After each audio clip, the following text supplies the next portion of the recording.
日の笑顔だらすメディア知りたいその秘密ミステリアス抜けてるとこさえ彼女のエリア完璧で嘘つきな君は天才的なアイドル様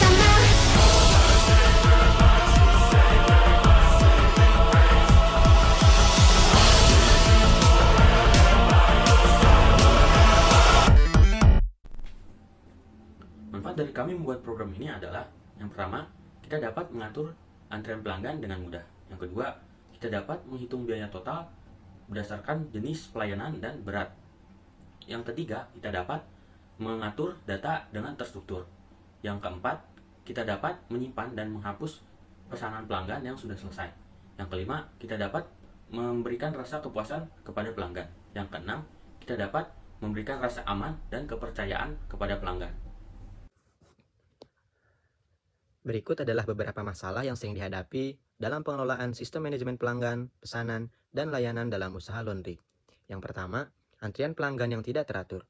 Seringkali menemukan kasus terkait sistem antrian yang tidak terstruktur, misalnya pelanggan yang datang terlebih dahulu tidak mendapatkan prioritas, yang dapat menyebabkan ketidakpuasan pelanggan dan penurunan efisiensi layanan.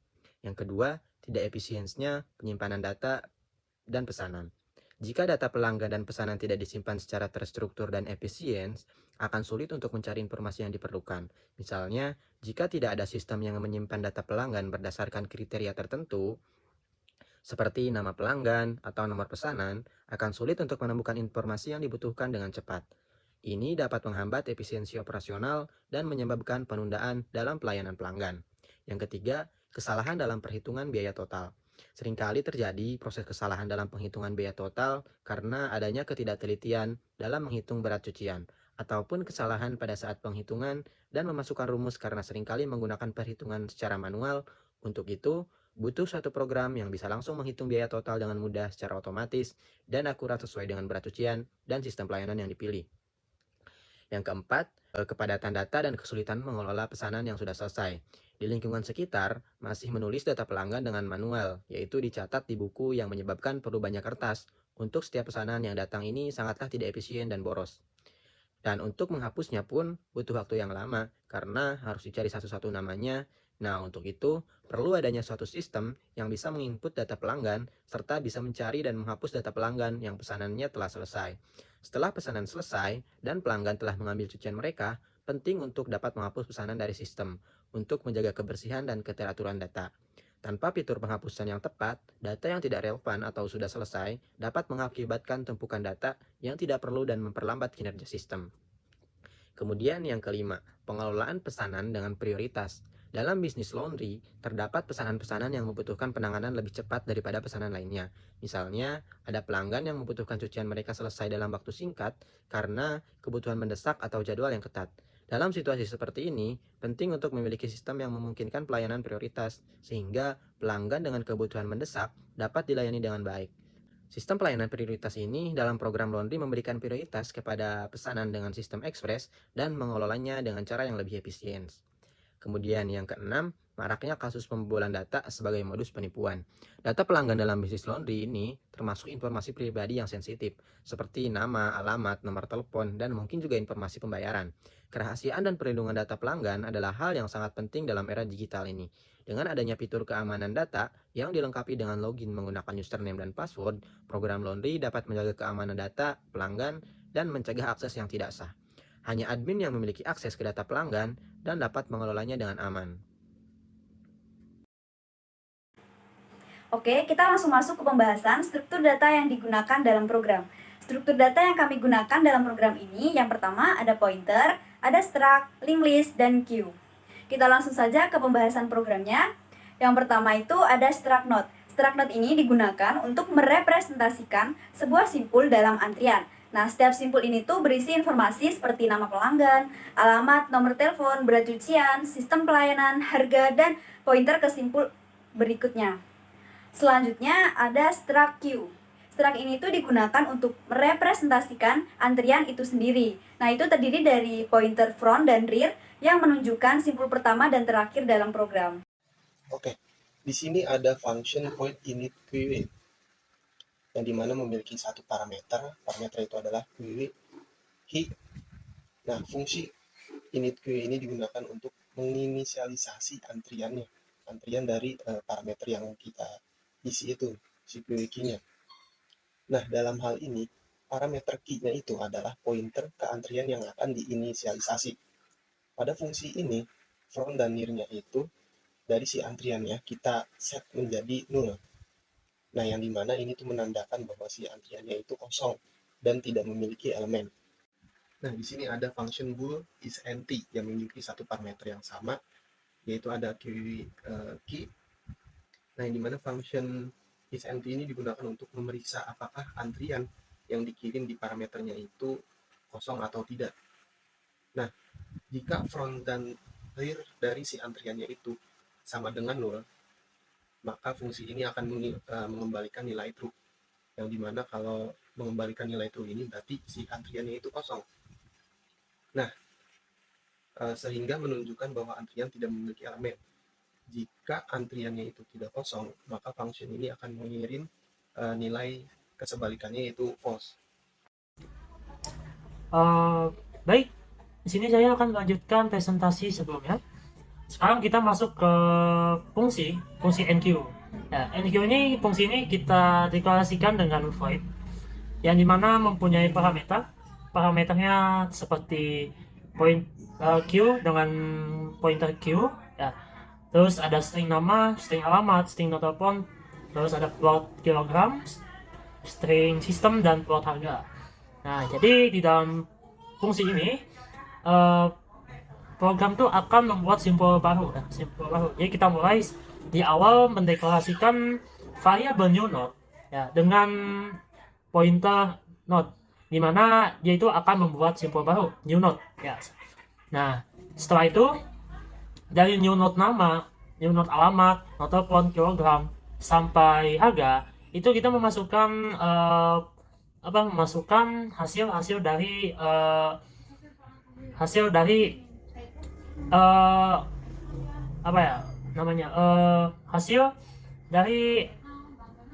yang sudah dimasukkan sama user sebelumnya. Kan nanti kan di di sini kan ada parameter tuh dia berasal dari fungsi lain, gimana dia bakal memanggil fungsi NQ ini. Nah, jadi hasilnya dia bakal masuk ke sini, dan itu dari ini kan kita membuat simbol baru. Nah, dibuat simbol baru tuh namanya tuh new node nama, new node alamat, hingga sampai harga itu bakal dimasukkan sama hasil-hasil yang tadi. Nah, setelah dimasukkan semua dari nama, alamat, node telepon, kilogram hingga harga ini, nah new node ini nextnya itu dia bakal nol, nol. Nah, setelah membuat simbol baru, sekarang peletakannya di mana gitu. Nah, jika belum ada simbol sama sekali yang dibuat, nah dia itu bakal menaruhnya di depan, ya kan. Di sini ada QFront. Nah, QFront itu sama dengan QHear. Nah, QHear ini akan membuat new node, jadi di paling depan ya. Jadi jika nggak ada simbol sama sekali, simbol ini akan diletakkan di paling depan. Nah, lalu jika tidak kosong, dia bakal menyimpan simbol itu di selanjutnya. Jadi setelah depan, selanjutnya dia bakal menyimpan. Di sini ada QHear next sama dengan new node, QHear sama dengan new node. Jadi dia bakal menyimpan hasil simbolnya itu, meletakkan simbolnya itu setelah depan. Terus juga kalau misalnya menambahkan lagi, dia bakal terus menerus sampai belakang gitu. Kurang lebih seperti itu untuk fungsi void NQ.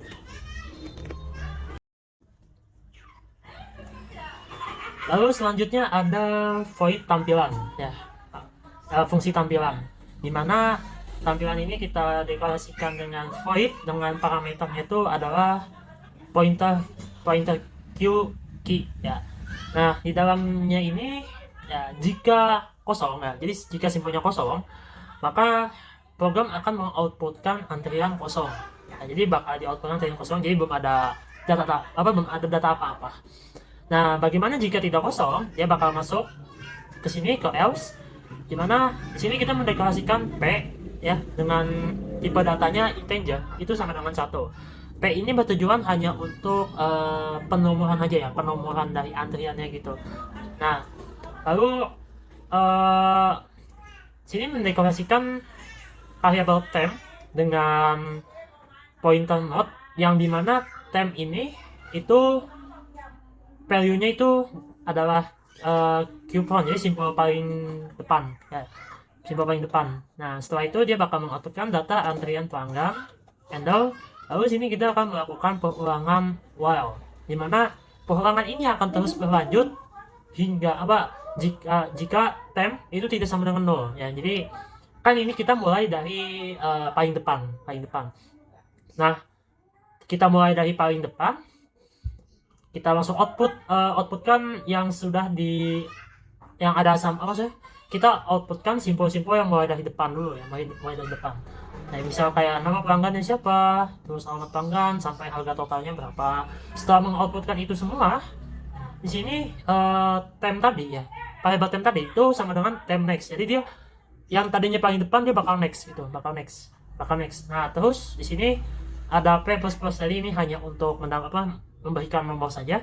Nah yang temp tadi ya, temp next ya, itu kalau misalnya temp nextnya itu tidak sama dengan 0, dia bakal terus melanjutkan perulangan. Nah jika dia udah sama dengan 0, jadi temp next simbol selanjutnya itu sama dengan 0, maka program akan selesai gitu. Lalu cout handle. Nah kurang lebih seperti itu untuk fungsi void tampilan. Oke, baik, selanjutnya saya akan lanjutkan tentang fungsi DQ. Nah ini parameternya masih sama seperti tampilan tadi, dimana parameternya itu adalah key dengan pointer Q ya. Nah di dalam ini kita lihat pertama, jika is empty, jika simpulnya kosong, belum ada apa-apa, program akan mengoutputkan antrian kosong, belum ada apa-apa ya. Nah namun jika ada, di sini kita mulai dari deklarasikan variabel temp dengan pointer node, dimana temp ini ya, variabel temp ini adalah value sebagai tempat untuk memindahkan value dari coupon itu. Nah jadi ini kan konsepnya Q ya, kita menggunakan Q. Nah Q itu kan konsepnya pivot atau push in push out, dimana pertama kali masuk maka pertama kali keluar gitu. Pertama kali masuk maka dia juga pertama kali keluar gitu. Nah di sini coupon itu memindahkan variabelnya, maksudnya coupon ini memindahkan value-nya ke variabel temp gitu kan. Otomatis setelah memindahkannya, nah coupon next-nya itu value-nya itu bakal pindahin ke coupon gitu. Setelah itu sini ada if ya, ada jika coupon itu sama dengan 0, maka Q-nya juga sama dengan 0 ya. Jadi jika depannya 0, maka selanjutnya juga 0. Nah lalu setelah melakukan proses seperti itu, program akan mengoutputkan pelanggan atas nama siapa, dimana temp nama ini adalah nama yang ada di sampul paling depan. Yang sampul paling depan itu bakal sudah dihapus dari antrian gitu. Setelah itu delete temp. Nah jadi delete temp ini fungsinya menghapus value dari coupon awal tadi ya kan. Sebelum couponnya mengisi value coupon next ya, jadi ditumpuk. Nah yang value awalnya itu disimpan di temp. Setelah disimpan di temp, dia langsung dihapus gitu. Setelah dihapus, langsung cout handle langsung menampilkan fungsi tampilan ya. Tampilan ini itu bakal ngeliat dimana kita bakal lihat paling atas ya. Paling atas itu bakal dihapus gitu. Jadi yang ada di atas itu bakal dihapus. Nah, kurang lebih seperti itu untuk fungsi void DQ. Baik, untuk fungsi selanjutnya yaitu fungsi void display. Ini adalah fungsi utama yang akan menampilkan menu pilihan kepada pengguna dan mengelola pesanan pelanggan. Baris Q key mendeklarasikan variabel key sebagai objek Q yang digunakan untuk menyimpan antrian pesanan. Setelah itu, beberapa variabel lokal dideklarasikan seperti nama, alamat, sistem, nomor telepon, pilihan 1, kilogram, harga, pilihan 2, pilihan 1, dan checkout urutan. Kemudian, terdapat sebuah do while loop yang berjalan selama pilihan 1. Selama pilihan 1 memiliki nilai Y atau Y, Loop ini mengulang tampilan menu pilihan dan mengelola pesanan pelanggan. Pada setiap iterasi loop, menu pilihan akan ditampilkan menggunakan cout. Pengguna diminta untuk memasukkan pilihan 1-4 menggunakan sein pilihan. Selanjutnya, terdapat sebuah switch statement yang akan mengevaluasi nilai pilihan 1. Terdapat kasus sebagai berikut. Kasus 1, jika pil bernilai angka 1, maka pengguna akan diminta untuk memasukkan data pelanggan seperti nama, alamat, nomor telepon, berat cucian, dan pilihan di sistem pelayanan. Kemudian data tersebut akan disimpan dalam variabel-variabel yang sesuai. Untuk kasus 2, jika pil bernilai angka 2, maka pesanan yang sudah selesai akan dihapus dari antrian menggunakan fungsi dequeue key. Kasus 3, jika pil bernilai 3, maka antrian pesanan akan ditampilkan menggunakan fungsi tampilan pointer key. Kasus 4, jika pil bernilai 4, program akan selesai dan keluar dari loop. Setelah itu, pengguna diminta memasukkan huruf Y atau Y jika ingin kembali ke menu pilihan. Jika ya, layar akan dihapus menggunakan sistem CLS. Dan loop akan berlanjut, jika tidak, loop akan berhenti. Setelah loop selesai, program akan kembali ke tempat pemanggilan fungsi display Y. Selanjutnya adalah function void admin. Function ini berguna untuk melakukan proses login sebagai admin. Di sini kita mengharuskan memasukkan username admin dan password admin 123. Lalu jika password dan username benar, kita akan diarahkan ke menu utama. Program ini memungkinkan pengguna untuk membuat pesanan baru, menghapus pesanan yang sudah selesai, melihat daftar antrian saat ini, dan keluar dari program. Program ini manfaatkan struktur data queue untuk mengelola pesanan pelanggan.